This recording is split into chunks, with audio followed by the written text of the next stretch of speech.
Hello, everyone. Welcome back to Stories from an Educator. In this series, I share a story that took place in my career in education, what I learned from it, and how it can be applied to you.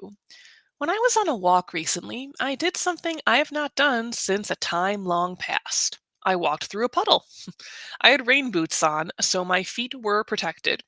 Walking through the puddle was a sensation that felt new to me.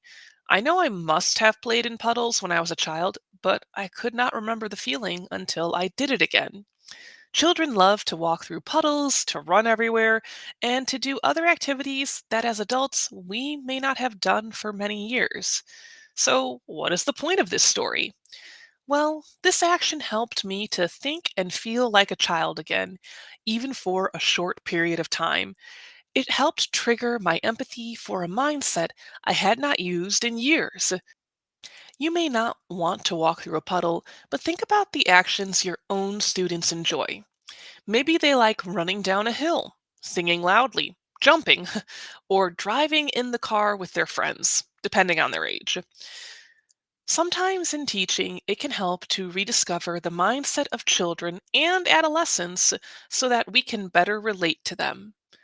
Consider, what would be your version of walking through a puddle? Remember, you are doing your best with the knowledge you have at the time.